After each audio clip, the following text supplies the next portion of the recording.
La bona lletra, amb Vicent Ussó.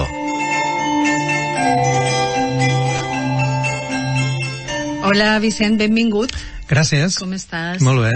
Obrim la llibreteta per a prendre notes? Obrim-la. Estigui així preparada. Quin tema portes avui al taller? Doncs avui parlarem d'una de les dues estratègies bàsiques que tenim per a explicar una història, per a narrar una història. N'hi ha dues. La primera seria desxifrar el narrador, desxifrar la realitat per al lector i donar-li-la completament mastegada. Seria una, que anomenaríem interpretar la realitat, posar-li etiquetes a la realitat.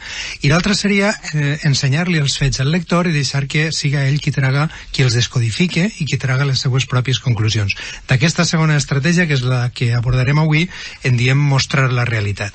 Que seria més o menys donar els elements suficients que vosaltres, els escriptors, sabreu quins són els suficients per a que el lector pugui fer la seva lectura, diguem. Sí, es tractaria de suggerir la idea a través d'imatges en lloc de a través d'etiquetes, sense, per tant, esmentar-la directament. Per exemple, no diem que és un lloc miserable o pobre o degradat o que és un personatge simpàtic o lleig o alt, sinó que el que fem és ensenyar-li, portar al lector al lloc i ensenyar-li, dir-li quines característiques té i que siga ell qui traga la conclusió que és un lloc míser o el que siga. I el mateix pel que fa als personatges. Posem en marxa els personatges, deixem que actuen i a partir d'ací, sense dir-li si és alt, si és lleig, si és gros, si és antipàtic, deixem que siga el lector qui traga les seues pròpies conclusions. Quan mostrem la realitat, que és el que es tractaria, la importància del narrador es dilueix perquè el que fa és posar en contacte els dos elements, els fets, els personatges, amb el lector, i ell minimitzar el seu paper i deixar que interactuen de manera directa, per dir-ho així. O sigui, que ahí tenen més poder els personatges o els llocs. O els llocs, sí, els elements amb els quals, diguem que embastem la història, no? Sí. De tota manera, l'estratègia no és antiquíssima. En novel·les d'un cert període, pot ser el segle XIX o cap enrere, l'estratègia d'interpretar, que seria l'alternativa, és bastant més habitual del que és avui en dia, però no podem dir tampoc que sigui un invent massa recent. De fet, Henry James deia que la història s'ha de desplegar davant del lector com si el lector estigués assistint a una representació teatral. Ell l'anomenava mètode escènic. I sí que té una part important de raó, perquè en el teatre ens asseiem a les butaques i veiem com els personatges es mouen, parlen, però en cap moment hi ha una persona que ens diu este personatge és lleig o és atractiu o és simpàtic, no? Sinó que som nosaltres qui deduïm aquesta informació. A més, té una altra qüestió, i és que en el teatre la història que ens expliquen pot durar l'hora i mitja de la representació o pot durar 24 hores o 2 dies o 3 anys, no? Per tant, el que fa l'autor teatral, en aquest cas, és una selecció molt rigorosa dels elements per a mostrar-nos-els en xicotets episodis, per dir-ho així, i a partir de la contemplació d'aquesta part, l'espectador seria el que trauria la història completa dels 2 anys, de les 24 hores o del temps que siga. Un poc la narrativa el que fa és el mateix, i Henry James se referia a això, és a dir, a que seleccionem molt els elements, que els ensenyem de la mateixa manera que en el teatre al lector i que deixem que el lector traga les seues pròpies conclusions. Però jo crec que més que explicar-ho potser caldria posar un exemple, jo crec que sí. Anem a escoltar-lo. Escoltem-lo. Vaig baixar l'escala com si fos una escala que s'acabés molt lluny, i a l'acabament hi hagués l'infern. Feia anys que no l'havien pintada, i si es duia un vestit fosc i fregava la paret l'emblanquinava. Fins a alçada de braç era plena de dibuixos, de ninots i de noms, tot mig esborrat. Només es veien clares les balances, perquè el que les havia dibuixades les havia marcades molt endins. El passamà era humit i enganxós. Havia plogut tota la nit. Com a l'escala de davant de l'armari de la casa dels meus senyors, l'escala, fins al primer pis, era de pinyonet. Del primer pis al meu, era de rajola vermella amb el cantell de fusta. Em vaig asseure a terra. Era molt d'hora, i no se sentia cap remor. I hem escoltat un text magnífic que pertany a la plaça del Diamant de la grandíssima Mercè Rodoreda, que a més era una mestra absoluta en la tècnica de mostrar la realitat, i no perquè l'isquera intuïtivament, sinó que era el fruit d'una reflexió. De fet, ella, i ara llegiré literalment el que deia això, deia: un autor no és Déu, no pot saber què passa per dintre de les seues criatures. Jo no puc saber jo no puc dir, perdó, sense que soni fals, la Colometa estava desesperada perquè no donava l'abast de netejar coloms. He de trobar, continua Rodoreda, una fórmula més rica, més expressiva, més detallada. No he de dir als lectors que la Colometa està desesperada, sinó que li he de fer sentir que ho està. Així està la clau, no? És a dir, en lloc de dir-li està desesperada, en lloc de posar-li una etiqueta, deixem que siguin els lectors qui traguen les conclusions. De fet, del fragment que hem escoltat podem deduir que és l'entrada, el rebedor, l'escala d'una casa amb una certa edat, diguem, i en unes certes condicions ja una mica degradades. Rodoreda no ens ho diu, ho hem deduït nosaltres. Ho hem deduït, no? I per això que diu Mercè Rodoreda que crec que quan tu arribes a la conclusió que algú està desesperat, el deixa més empremta que si algú entra i el diu, este està desesperat. Clar, això és absolutament així, perquè les imatges d'entrada tenen molta més força que els conceptes, que les etiquetes, són una solució, per tant, molt més potent a l'abast dels narradors, dels autors, i a més, com que el que dèiem abans, com que el narrador fa la sensació que desapareix, que deixa que entren en contacte el lector, clar, amb l'espai, amb els personatges, i la sensació que té el lector és la que pretenia Henry James, que la història s'autogenera davant del lector i per tant té molt més impacte. De fet, hi ha un altre fet que és molt important que ajuda a que aquest impacte siga més gran. Vam parlar l'altre dia del temps de la història, és a dir, el temps que transcorre, el temps que tarden en transcorrer els fets que expliquem, i el temps del discurs, que seria el temps que tardem a llegir-ho, que tardem a explicar-ho.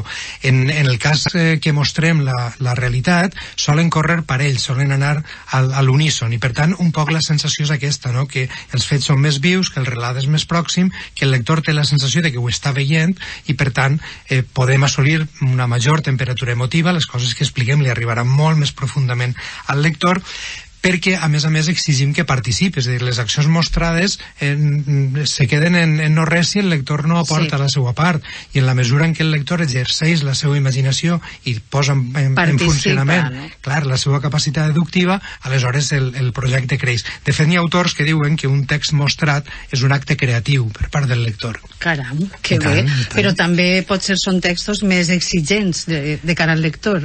Evidentment, són més exigents de cara al lector perquè l'obliguen a participar, l'obliguen a treure conclusions, però també són molt més exigents per a l'autor, que s'ha d'obligar a fer una tria d'accions prou característiques. És molt més senzill dir tal personatge és simpàtic que no posar els elements a l'abast per a que el lector tragui aquestes conclusions. Per tant, és molt més exigent per a tots, però al final jo crec que la satisfacció final també és molt més profunda, no? I quan es recomana emprar aquesta tècnica de mostrar la realitat? Bé, tenint en present que genera un impacte molt major en l'ànim del lector que les interpretacions, per el que hem comentat, jo crec que hauríem de destinar les accions mostrades, en tant que tenen un major rang jeràrquic que les accions interpretades, als moments més importants. És a dir, hauríem de seleccionar quins són els moments clau del relat, els que no podem prescindir d'ells, i estos els hauríem de mostrar per a que tinguin aquest impacte major, i perquè a més el lector ens ho exigirà. El lector sap que els moments importants s'expliquen en detall, que se facilita que es vegen, i per tant també ens exigirà això, no? Amb tot, sí que vull fer una precisió, estem parlant de mostrar la realitat, i això no vol dir que les interpretacions de la realitat siguin incorrectes o siguin d'un menor nivell. Les dues formes de narrar són necessàries, i jo crec que estaria bé que potser la setmana que ve ens dediquem a parlar d'interpretar la realitat per acabar de completar el fresc. Hem de saber-ho tot, així. Dediquem ara uns moments a estos relats que ens envien els oients. Volem advertir una cosa, que durant l'estiu descansarem d'esta secció per a tornar després, així que sí que podeu continuar enviant relats, però paciència perquè els programarem per a més avant. No? Fem una parada biològica, diguem. Avui tenim un relat que escoltarem, però primer repetim les instruccions que vos donem normalment. Llegiu els vostres microrelats i envieu-los per WhatsApp al 687 61 68 90. Repetim, 687 61 68 90. Envieu 2 missatges de veu. En el primer heu de dir el nom, d'on sou, l'edat, si voleu, i el títol del relat. I en el segon, llegiu el relat. I avui escoltem un relat que es diu Intermitència i arriba des d'Alcoi. Bon dia, em diu en Pau, soc d'Alcoi i el meu relat es diu Intermitència. La pàgina en blanc considerada un dels majors temors que pot afectar l'escriptor, ha perdut el seu caràcter amenaçador gràcies als processadors informàtics de textos. Ara, a l'espai dominat per la vacuïtat verbal, cristal·litza un joc de presències i d'absències donat per la intermitència del cursor de l'ordinador. El seu vaivé constant permet trencar la dictadura del blanc pixelat. D'aquesta manera, la pàgina nua ja no és la projecció d'una ment immaculada, sinó, més aviat, l'escenari d'una idea potencial que com el cursor ens posa a prova amb la seva intermitència.